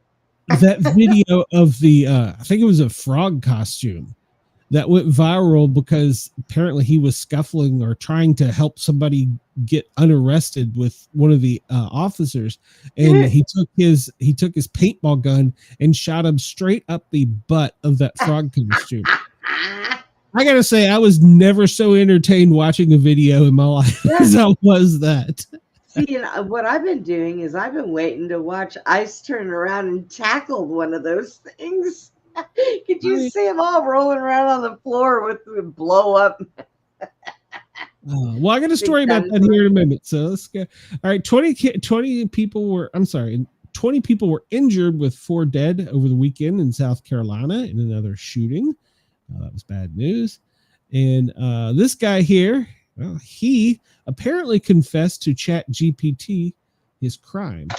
Minutes after vandalizing 17 cars in Missouri, a 19-year-old sophomore had a lengthy chat with ChatGPT, during which he confessed to the crime and asked about the possibility of getting caught and wondered if there's any way that anyone could have known it was him. Well, they got surveillance footage, and then when they captured his phone and they saw his conversation with his ChatGPT buddy, he finally admitted he had done it. So, and here's something I don't understand. Mark Sanchez, apparently he's a quarterback was a quarterback in the NFL. Now he was a broadcaster, and apparently he got drunk and attacked a truck driver. Here's my question. We're going to run the story. This is from Motor Biscuit, so it's serious news now. Mark Sanchez getting slammed violently after attacking a truck driver. So I'm kind of confused about why they chose the picture of the Washington Redskins on National Indigenous People Day. He was a quarterback for multiple teams. So, yeah. But, yeah. One of the routine shifter truck driver ended in a disaster. He was attacked by a former football player in an unprovoked attack. The victim is lucky to be alive. For some reason, Sanchez attacked an innocent truck driver. A 69-year-old man identified as Perry Toll was simply doing his job when he was attacked. According to Fox, the truck collects restaurant kitchen oil for recycling and parked his truck in an alley off the street. Police shared video of Sanchez had told him he couldn't park there and drunkenly climbed into his truck. He pushed and shoved the man. Apparently the man was older too. When he tried to reach for his phone to call for help, he then pepper sprayed Sanchez in self-defense. Then he jumped out of the vehicle. Then he is seen at the corner, the dumpster and wooden pallets. He was attacking the man, and the victim pulled out a sharp instrument, and, well, he went to slicing and dicing. And apparently he didn't get anything major, but he was seen walking off, holding his side, and then they went and called for help. So there you go. You know what else would stop that? A boomstick. So yeah. Botched food worker order leads to Atlanta Burger King worker getting shot in the chest. Is it really worth it? I know, right? Yeah, I mean, in East Atlanta, there's a shocker. Moreland Avenue. God, everyone calls on that street. 35-year-old gunshot wound to the chest. Well, it's a female fast food worker. She's going to survive, according to 11 Alive. They took her to Grady, which is a great hospital to go to. Apparently, it was a verbal argument over a botched food order, and 2 female customers at the drive-thru apparently entered the fast food and proceeded to spit at workers and throw items in their direction. At one point, 2 women leaned forward over the counter, took out a handgun, and fired at a worker. Why do you, so if you know anything about these 2 fine young women that live in Atlanta that apparently go around shooting Burger King, please call Atlanta PD or at the GBI tip crime. So, and for God's sakes, people that work in fast food, get the order right. I'm sorry, my chicken nugget order is not worth shooting somebody over. I know, right? God. Chris says he confessed to having a haircut that looked like a football helmet. Oh, jeez. He was doing sprints between the hotel and that alley's. Would inquire if illegal drugs were also a contribution to his condition. Well, they said he was liquored up, but he was pretty high up there to be liquored up. Usually you go the opposite way with liquor, in my experience. So, Florida, we're going along with the news because really the federal shutdown has shut down a lot of the sites, and I'm not interested in some of the other crap. That, anyhow, Florida man steals $7,000 in lottery tickets. Then he returned to the same gas station to redeem them. God. Justin Farley, 43, later confessed and told people he needed money. Well, his solution was to drive his gray Hyundai Elantra into the Circle K gas station and nab as many lottery tickets as possible. He then opened multiple cabinets and took the scratch-offs and fled, painstakingly checking each ticket. The good news, he was a winner of $7,000. But how do you redeem a stolen ticket? Well, of course, you drive to the 7-Eleven. Take it to the same store. Why not? Apparently, that didn't work because when they went to 7-Eleven, it didn't scan. I don't know what the problem is. So, whatever you do, he went back to the same place and said that he wanted to redeem the tickets. They were gladly holding on to him while they were waiting on PD to come get him. So when those tickets are distributed, each store, there's a barcode you guys do, and they have that series in there. That's why it didn't work anywhere else. Dumbass. Tricks are stupid. Ohio cops chased down a giant pumpkin. It's the time of year, so you got to be on the lookout. You got to get catching the escaped. Pumpkin. Let's see what here. Oh, we got the blue lights on. They're rolling up with the body cam. I'll be damned. That pumpkin's trying to get away. He's on his way to the protest. Leave him alone. So this is one of, and I've got him in my front yard now, but apparently this pumpkin, I don't understand how it kept its air, but got out of control. You see the officers here. They're trying to detain the pumpkin. So, I want to see the chase. What leads up to these events in your life that that makes these? Wait a minute, why is there a guy under the pumpkin? We missed this. We missed a frame or something. Okay, there's a guy trying to wrangle the pumpkin. There it is. So. You know what they're saying? You know what they're saying to each other? We don't get paid enough for this shit. If we fired one round into this pumpkin, that'd be it. You can see they're still wrestling to contain the pumpkin. Jump on it, Bobby. Jump on it. Backup has arrived. The truck will just put it in here, and then the wind will catch it, and it'll float away. Put it in the back seat. I don't think the pumpkin's going to fit in the back seat. You know, once again, I don't think I've been so entertained by a video in all my life. We're trying to stuff a giant inflated pumpkin into the back of a Ford Expedition police cruiser. What in the absolute hell? Back seat. Oh, and there's a guy on the other side pulling it. They're making it fit. Oh my God. For fuck's sakes. Let the air out of it, you dummies. I'm ashamed. What did that pumpkin do to get to that level in its life that they had to take a pumpkin? Where did this happen at? Where did this happen at? It's in Ohio. Oh, righty. Can you hear it? No. Yeah, okay. It's probably on the wrong screen. It's the officer saying it ran from him. It ran from him? It ran from the first officer.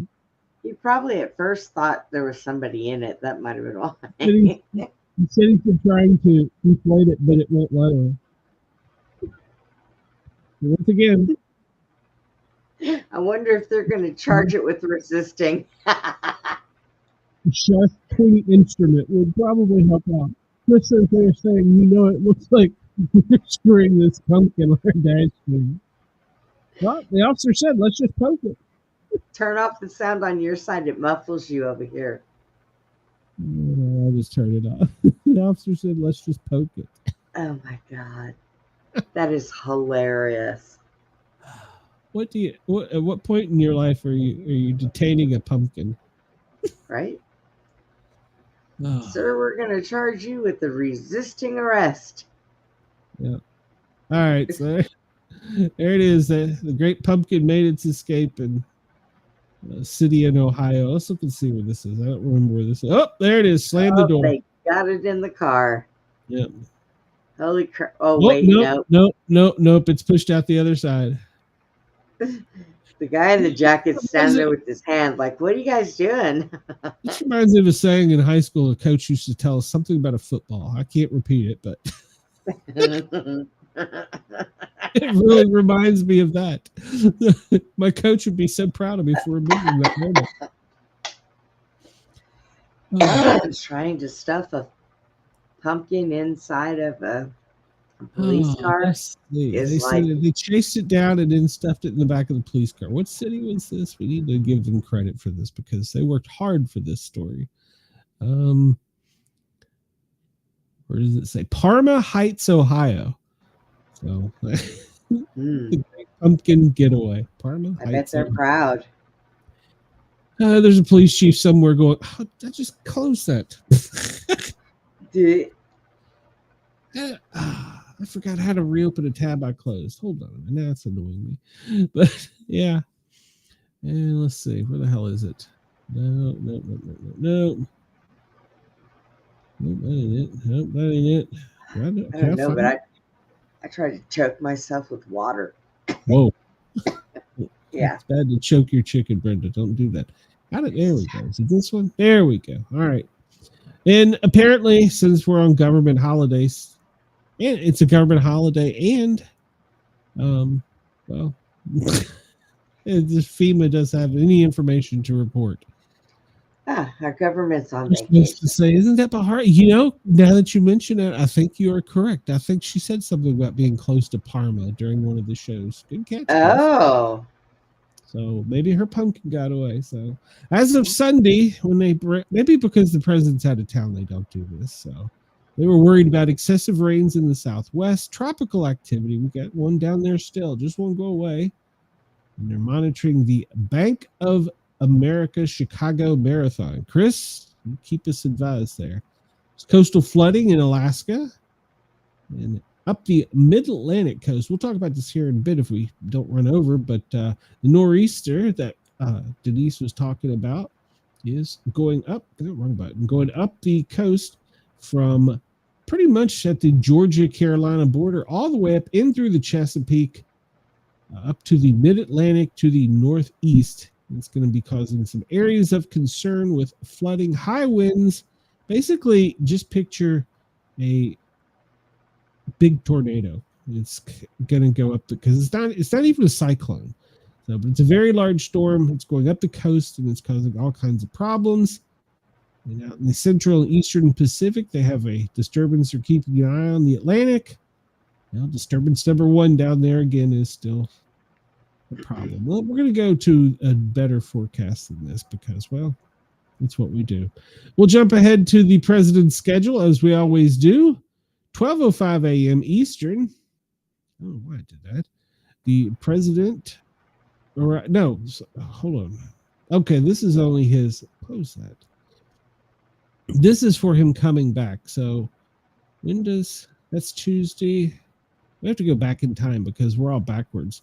Last night, 11:30 p.m. Eastern was the time for the president's pool to meet. 1:50, they arrived in the Sharm El Sheikh International Hotel. And they went to the convention center at 1:42, and they had a bunch of their meetings. And see, I'm all confused because we're way ahead over here, or they're way ahead over there. So he's at all kinds of events in the Middle East. And Monday, which is today, what is he doing right about now? 2:29 in the afternoon. He's probably sleeping. He's probably. I was going to say, he should be sleeping. Yeah. Well, no. Let's see here. So Sunday, this is confusing because we got to go back. He left Monday at 2:30 in the afternoon, and then he arrived there about the same time that he got there from here. That makes sense. It was a long flight, about 12-14 hours. And then he's been doing all these things. So we have to go start up here and go backwards because we're off time. At 2:20 a.m. Monday, he arrived in Tel Aviv. So then he met with the hostages family. It's 3:45 a.m. Eastern time in Jerusalem. There was no press allowed. And then he delivered some remarks at 4 a.m. local time Eastern. And he departed Tel Aviv and went to Egypt. Got there at 6:45 a.m. participated in a joint Middle East peace ceremony at 7:30 a.m. And then at 8:30, he went and left Tel Aviv en route to somewhere else, Jerusalem. So he's had a busy day over there. He's still been over there signing things, giving speeches, kissing rings, shaking hands. And right about now, he should be arriving at another airport in Egypt. So he's on the move. Tuesday, they say he will be home, which is our time tonight at 12:05 a.m. So he's going to come home. It's going to have a long day. And there's nothing on his schedule so far for Tuesday. But knowing our president, that will probably change. He keeps a busy schedule. Chris says they had that marathon on sports radio station yesterday. I had to listen to people talk about running instead of football game. It's a lot to talk about with running. What shoe did you pick? Wrong screen. We'll do a little quick what's going on news-wise since we're kind of behind, but we're ahead too. The bodies of 5 minutes ago, bodies of 4 deceased hostages arrived in Israel. And 21 minutes ago, Trump departed the Middle East, so he must be headed home now. He's had a long 2 days. Let's see. I'm going down and back in time. See, this is basically telling us the schedule, all the speeches, where the prisoners were released. At 12:46, the president shook hands with the Palestine president. Interesting. People, hundreds and thousands of people were at Tel Aviv Square for the release. Trump urges leaders to put the old feuds to rest and seize the momentum, calling the Gaza deal one of the first steps to peace. All right. Okay.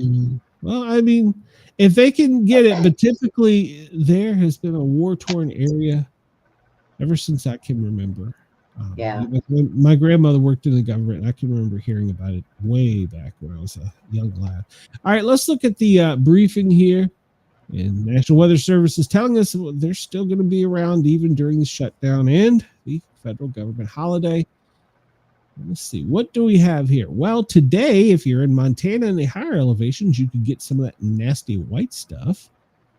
If you're in Oregon, Washington, Idaho, Wyoming, Utah, parts of California, and Nevada, the higher elevations, hard for me to talk, you can anticipate some mixed precipitation.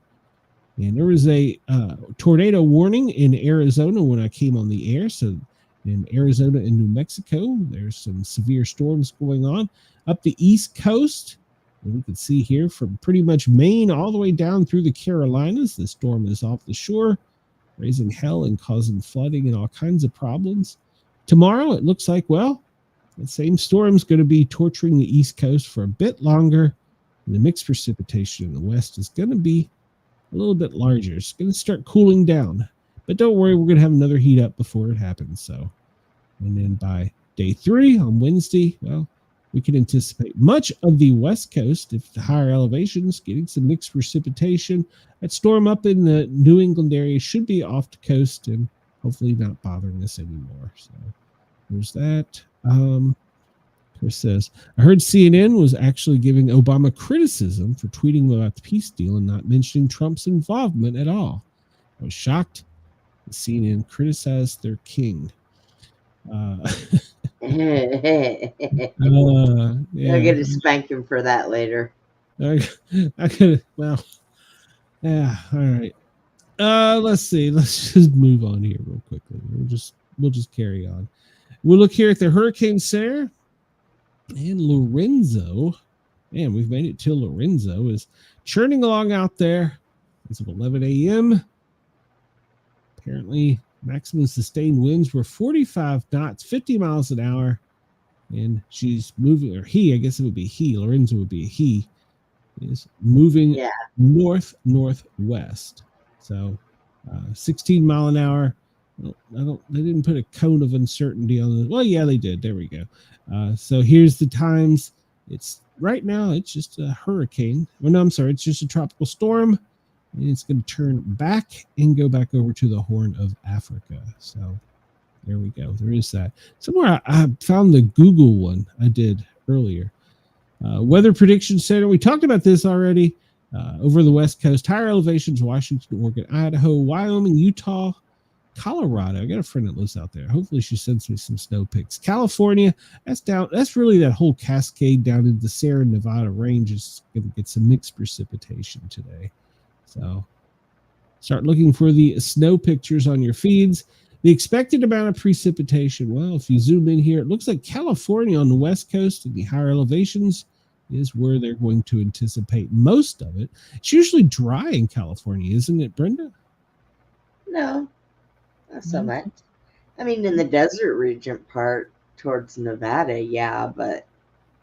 Well, I know up in Northern California, they're known for some heavy snows during the winter. Well, I think hell's frozen over here. It's only 87 degrees. Oh, it's going to get cooler. It's going to get cooler. We see here is one of our listeners pointed out earlier that nor'easter. Well, it looks like parts of New Jersey can anticipate almost 2 inches of rain from this. Those parts are from the Delmarva all the way through Jersey, Long Island, out through Connecticut. And then once it reaches further points northeast, it's going to get even significantly worse. They're talking about New Bedford, almost 3 inches of rainfall. So that's going to extend all the way up to Maine, up there to, well, no, not Maine, New Hampshire, with some heavy rainfall. So that's going to be bothering us for the next 48, 72 hours. Keep an eye on that. Keep an eye out for Andy floating down the river with his bed. Well, if you see him, Chris, throw him a rope. He's kind of away from the Delmarva, so he should be okay. Oh, okay. So, all right. So I wish they'd had this earlier, but this really became popular when the government models started shutting down. This is the Google preview and forecast for tropical cyclones, tropical storms, hurricanes, and it's actually really good. And as far as everything I've read, AI has been better at predicting where the hurricanes go than forecasters have. I know it's probably shocking to some, but yeah. So what we see here is all these little storms coming off of this. Well, it's a time loop coming off of. Can I stop this? No, they'll just recycle. The storms here, we see it coming off the coast of Africa, and it's going to turn up and it's going to the northwest. There's another storm that's going to come and skirt it, pushing it further to the east.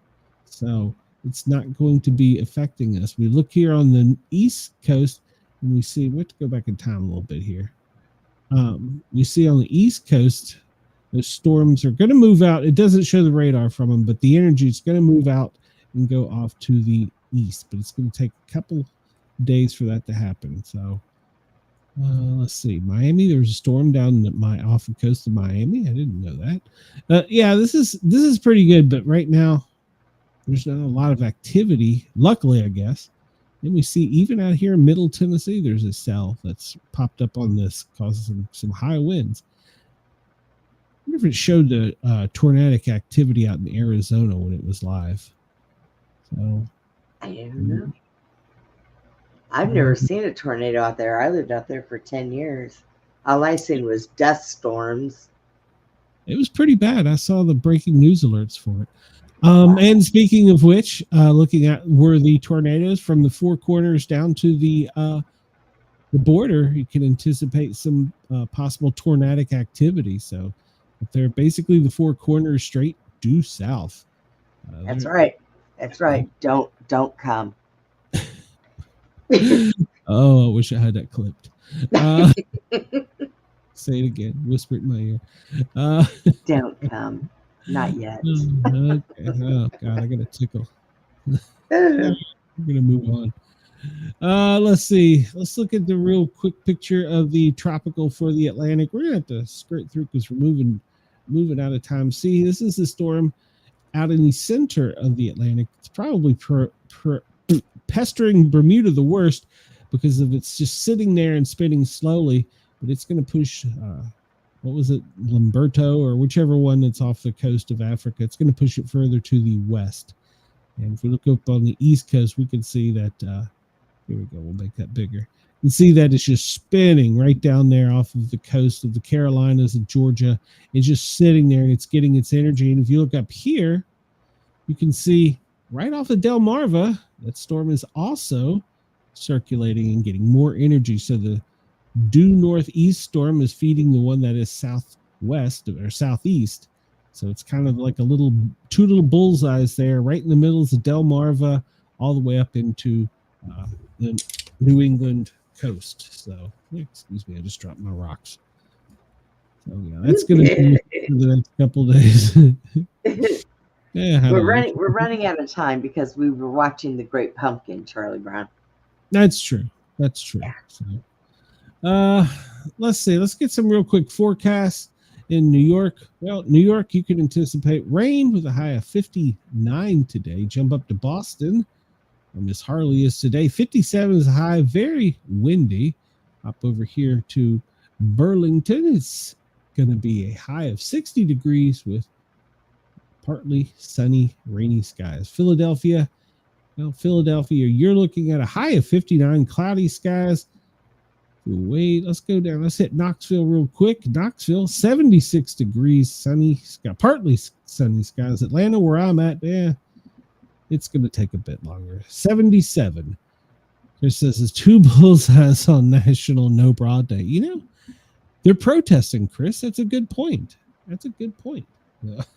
I wonder if they're wearing bras. Yeah, we'll skip Tampa because we know like here and go down to Key West. That was mean, wasn't it? It's a high of 81. Oh, Key West. I'm longing for Key West. Sunny skies. And over towards where Brenda is, well, Houston, it's going to be 87. And, of course, we're going to have some sunny skies. Phoenix, we talked about out in Arizona, the severe weather, high of 76 and rainy skies. Looks like currently the hottest spot in America right now is, well, it's going to be Houston. No, I'm sorry, Dallas. Dallas, though. Dallas, high of 89 today. Sunny skies. That's our high. Let's jump down under here to see our friends down under real quick. And let me switch this to Celsius so that I don't sound like a complete buffoon. How do I do that? Switch. Settings. Well, I mean, I need to be fair because I got to say my audience down there is very forgiving of my pronunciation of some of the names of their cities. So Melbourne, well, get a high of 19 today and windy. Down in Tasmania, well, you're going to have a high of 14. It's windy down there as well. I like to visit Tasmania. Actually, I like to visit a lot of parts of Australia. Brisbane, well, high of 26, partly cloudy sky. And jump over to Darwin. And it's going to be the hot spot today at 34 Celsius with partly cloudy skies. Our friends in Perth, where the radio station producers are, it's going to be a high of 23 sunny skies today. Your low was 12. I think I actually got a better forecast. Here we go. I do have a better forecast. Sydney, well, you're at almost 14 currently with your high going to be 27. Melbourne, I don't understand why they do the points. 0.5. I don't know. 8.5. You're going to have a high of 21, so hang on, it's getting there. Brisbane, well, right now you're at 21. Your 26 high is going to be your high. Perth, 13 with 25 high today. Sunny skies. I'm sorry. It's going to be sunny or partly cloudy in all the cities we've mentioned before. Adelaide, 12 Celsius. You're going to get to 21 with some morning showers. Hobart, 17 is your high today. You've got a slight chance, very slight chance for rain, but you're currently right at 10. Canberra, well, you're at 1.2 right now. Really don't understand the 0.2. And you're going to make it to 22 with sunny skies. Shower or 2 over in Darwin today. Currently, you're at 26.6. Anticipating going to 34. So Chris says on his bucket list is Lord Howe and Alice Springs. Tasmania and Melbourne is on mine. Let's look over here real quick at the weather warnings before we run out of time. And hey, there we go, right up top. Montgomery County, Maryland, 2:44 local time. That was a minute ago. They've got a test message for no apparent reason every single day. I don't understand. We've got lots of small craft advisories along both coasts and actually up in the Great Lakes. Severe thunderstorm. Well, the National Weather Service in Tucson has issued a severe thunderstorm warning. Pay attention, have your weather radio on, and be weather aware because those can produce some tornadic activity. Let's see here. High wind advisories in Montana and Maine. That's interesting. Almost all the way across the country. We've talked about coastal flooding. And there's going to be all kinds of high winds and flood warning in Colorado from the heavy rains. Winter, I just passed it. Winter weather advisory in Oregon and Washington in the Cascades. So it's coming. Winter's coming. And there we have a winter storm warning for California. So in the eastern Sierra, that's all the higher elevations up there. And let's see, I'm skimming through here. And where's that? North Dakota freeze warning. All right. Winter weather is back to in Washington. Coastal flood advisory all up and down the East Coast. Please be weather aware. Hopefully there won't be a lot of electrical activity. It's just going to be heavy rains. So just hang tight. It'll be moving out of there. And I don't see here all the flood warnings for the coast. And all right, so I think we've got most of the main things that storm out. Let's take a look here. Chris says Andy doesn't have YouTube on that phone, but test messaging is there. Exactly. He can do the test messages, but he can't have YouTube. I don't understand. He talks to me in text messages. Well, but I'm saying he doesn't have YouTube. You should have YouTube. I know. I have been on him for that for a year. I need that subscription. Get him on the radio. You can get him on the radio. Well, no, not right now. You can't. Actually, he's laying down. He doesn't have it on on right now. Yeah, I don't have mine on either. So there you go. I'll keep it on for other things. We're going to zoom into where was that? Out here in Arizona. Oh yeah, that's a pretty good sized storm. South Phoenix, just above the border there. That's a pretty good, significant storm. If you notice on the radar, see how it's splattered like that? That means it's lower to the ground, so it's going to have a lot of electrical activity in it. We'll look at that in a minute. Tucson, South Phoenix. So if you're out there, that's moving over into New Mexico and probably going to skirt Albuquerque here in the very near future. Brenda, where you're at to your west, there's a storm right now. There was actually a 4.3 earthquake there. I did not know that. All right. Ooh, I did. My ears popped. Felt by many outdoors. All right. When was it? Early this morning. Oh, wow. Cars were rocking. Last night or early this morning. Whatever time it was. I see that storm up in Tulsa. That band of showers is coming pretty much from the Pacific, skirting in Mexico and going up to the east. But the worst precipitation for the states today is all up here in the northeast and down into the Delmarva, Chesapeake, and even the coastal Georgia areas can be affected by it, is where all the flood advisories. And it looks like the most intense storm right now is currently off of, is that Long Island, isn't it? So that's where the largest storm is, and it's moving to the northeast up to Rhode Island. We can see up there. So along the coastline, if you're listening to us from anywhere up along the New Hampshire coastline, back down to the Chesapeake Bay, have your weather radio on, be weather aware, have a flashlight, be prepared, because the storm's going to be with us for a day or two. We talked about Lorenzo. Let's move on here real quick because we're running out of time. When we look at, this is the world warning and watches. And we'll jump down to our friends in Australia and see what we got going on down there. Well, we have some strong wind warnings along the coast from Canberra, Sydney, Melbourne, down and around. And over in, where are we at here? Coastal waters, Brimmer Bay. All right. So it looks like a lot of wind warnings for Australia today.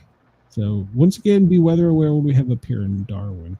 Severe heat wave for the Northern Territory.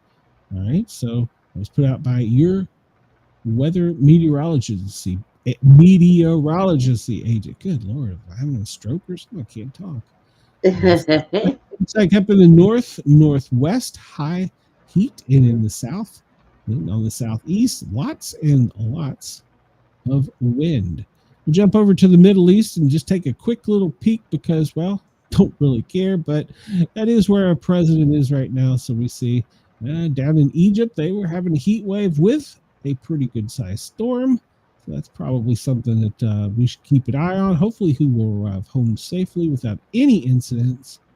I heard one YouTuber talking about there was a concern for where he was going to stop and get fuel.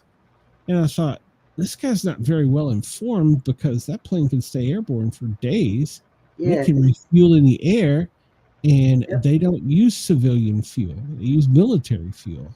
I was wondering when you said that. I was thinking to myself, well, but they fuel them in the air. What are you talking about? I was like, yeah, this guy's not very informed. So, see, some of these podcasters, whereas I will tell you, I'm not a meteorologist. I just read this stuff.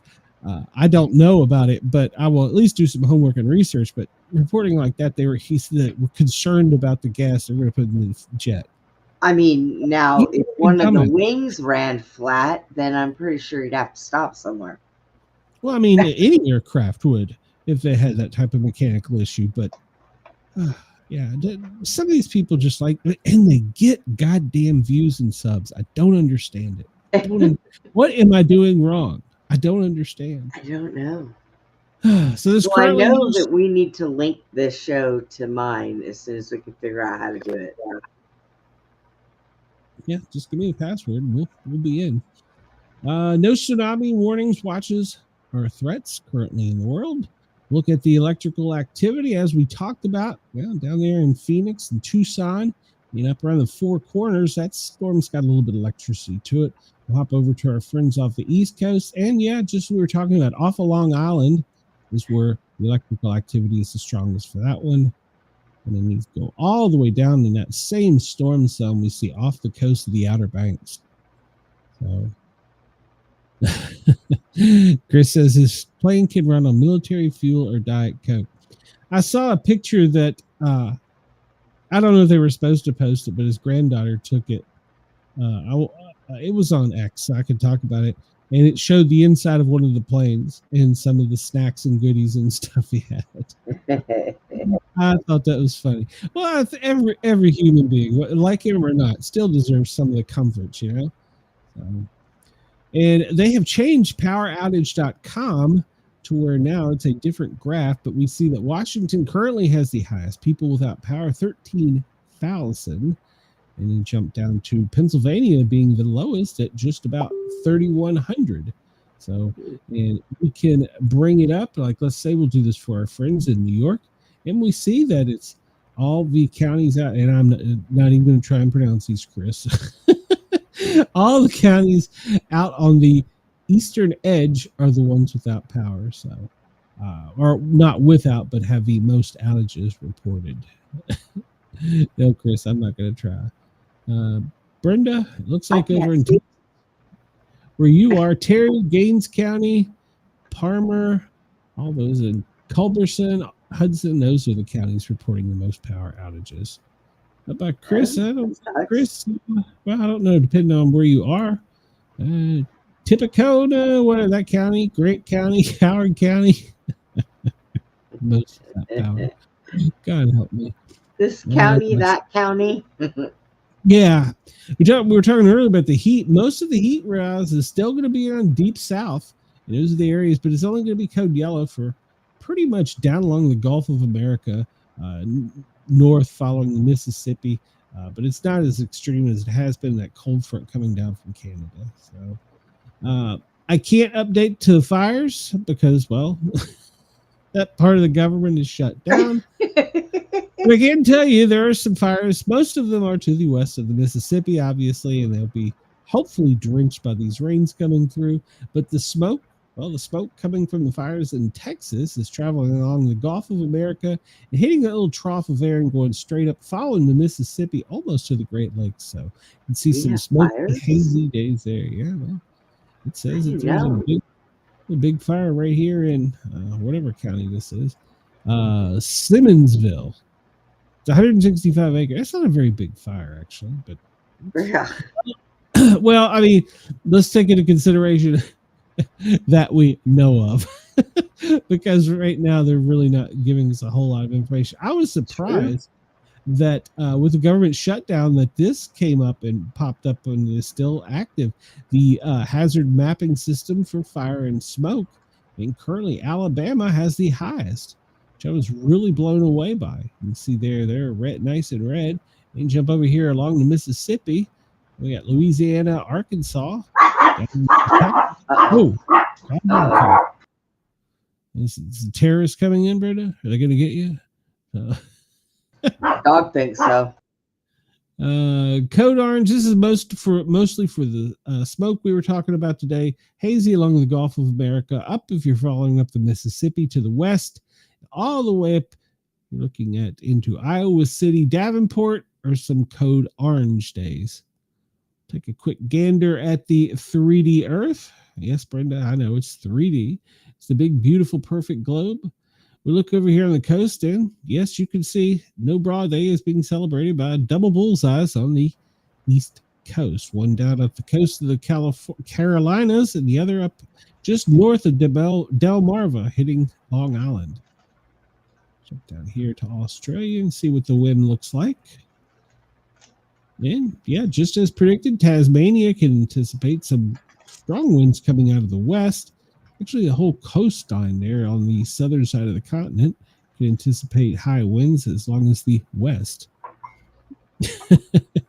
Chris says that dog hates fires too. Careful, that's Denise's boyfriend. Oh my! She loves the little Putin. You can see here most of the dust coming off is still. This hurricane season has really been dampened by the dust coming out of the east. That would be the west, wherever. It's coming off of the coast of Africa and coming across the Atlantic, and that's kept the activity down. But surprisingly, water temperatures are still fairly high along the coastline and down in the Gulf of America. Space weather, we talked about that earlier. Not much to report there. Let's update this. The latest earthquake was in the Philippines, 4.5. Most recent one for the U.S. How make it scroll this way? France had a 2.5. That was all yesterday. It's not reporting the. Why is it not reporting the Texas one, Brenda? Oh no. Maybe because it was too small. Maybe. Let's look at the volcano warning real quick here. Yeah, they don't even have. Let me refresh this. They should have this on the map because that's why. They don't want us to know. Well, I mean, but that's why I look at more than one source for information. All right. Well, that's interesting. And the Great Sitkin is a code orange. And Shishaladin, well, you should know it's a code yellow if you live in Shishaladin. And Kilauea is code orange for your hurricanes, your volcanic activity there. Looking here, that's a typhoon off of the coast of Asia. And that's causing, I've got some friends actually over in Thailand. They've had some severe flooding from some of these storms. Actually, right there, severe weather. That's in Vietnam. Reported 4 months ago. What? Updated 2 hours ago. What? I don't know anything about 2 hours ago. Oh, Indonesia has got an earthquake. Volcanic activity has been reported in Indonesia. So at 1850 UTC, and that's 9 minutes ago. So there you go. That's your update. I'm bribing my dog with the Ritz cracker to be quiet. All right, well, let's get out of here. Look, yeah, they want to tell you that there's a problem with air traffic control, but it sure doesn't look like it's affecting many things. If you look at the number of flights that are up right now, it looks like a clusterfuck. Yeah, exactly. All right, let's jump up and look at the military stuff. Well, that there is a C-17. Let's see if we can get a gander of another ship or another vessel coming out of. They're probably not going to put it up here. Yeah. Well, I hadn't made it that far. Where was he? He was in Egypt, wasn't he? He was the UK. Yeah, around there somewhere. Yeah, this not showing up on this map. Interesting. See a lot of the others. A lot of times they'll post it. It's the U.S. military. Huh. Okay. Well, they're not posting it. Gee, I wonder why. Well, I mean, usually they do. I mean, it's not accurate. It's like 20 minutes behind. I mean, to be fair. Yeah, they don't post that real time, but they do post it. I wonder why it's just not showing up here. All right, well, we'll look and see what's going on. Not a lot of activity here today. Well, there's a special air mission that's coming out of Miami, headed up to the probably Washington and a little Gulf Stream. And we see down here in Atlanta, well, there's all kinds of Learjets. These are all dignitaries. So a lot of dignitaries moving around today, but not a lot of military activity. Oh, it's a government holiday. So plus right now they're probably trying to keep resources to a minimum and use only what we have to because of the government outage. So a lot of these C-17s moving around. They're just, a lot of people are freaking out about where they're headed, where they're coming from. But let's remember, we have troops around the world, and well, they want to come home too, so they rotate them out. It's not that big of a deal. So, yeah, most of the activity right now is Learjets and Gulfstreams. There's not even a whole lot of trainers up. So, of course, Homeland down along the coastline. I don't see any P8s up. That's good news. The P8, as we've talked about before, is the sub hunter. So I don't see any up on our coastline. That doesn't mean they're not there. It just means that, well, we're currently worried about it to let anybody know. A lot of times when you see these vessels, they want you to know they're there. It's not, trust me, you can go silent and disappear off of these things real quick. Yeah, there's France. A lot of this is all dignitaries moving around. I know some of it's because of the peace talks, but yeah, a lot of this is just dignitaries moving around.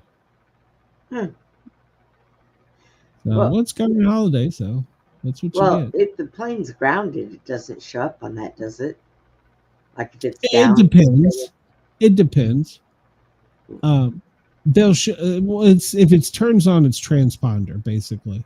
So, I mean, if the president's plane was sitting there on the ground, nobody would know that it's still just sitting there because it's not going to ping its location, right? Yeah, if it hasn't turned on. Usually, well, you're supposed to turn it on at takeoff, but military doesn't have to follow those rules. Right. So, but like if you'll see, a lot of times you will see a fighter or not fighter. Well, yes, you'll see fighter jets pop up on there. They have to turn it on when they're getting fuel because they're a larger target because they're connected to the bigger ship. Right. So they have to turn their transponders on then. So you'll see them pop up and then just boop, disappear because we don't report the fighter. We have fighter jets over the United States, usually 24/7. Right. And they don't squawk and tell where they're at because they don't want, well, the bad people to know. So they won't turn on until they have to. And they get in trouble if they don't turn on. But the tanker, now it has to be turned on so that everybody knows where it is. So here we were talking about P8s earlier. Here we do have a P8 really right now off the coast of Great Britain, and it's doing some circles over Newcastle, and it come all the way over from, where did it come from? Well, when it turned on, let's be honest, when it turned on, because P8s will turn their signal off too. So if you notice here along was it Gotland, Visby, it was on and it was low. That shows the dotted line and it was low, but it doesn't show where it come from. And we see they turned it on as they traveled across the continent because the P8 really, I mean, they still can gather data. Don't think a P8 just because it's over land isn't doing its job.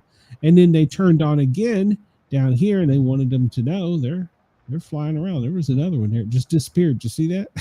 It just poof, gone. So, but yeah, usually the president, you can find him pretty easily. So, but there's been a lot of security concerns on this trip from what I've been hearing. So, but right now nothing is on, and most of the military movement around is Gulfstreams and Learjets. So, worldwide, we have a lot of people coming down to this area down here that's probably going to get a little warm. So, I was talking to a friend about that, and we see Venezuela right here. Of course, we have all these islands that we can stage on, but right up there, Puerto Rico, there's a lot of military presence at the moment. So look at flight restriction areas. Nothing. Well, wait a minute. That popped up. What's that one? National security over Fort Drum. Okay, well, that one popped up. I don't know if that's military training. And down along the coast in New York, you always have that.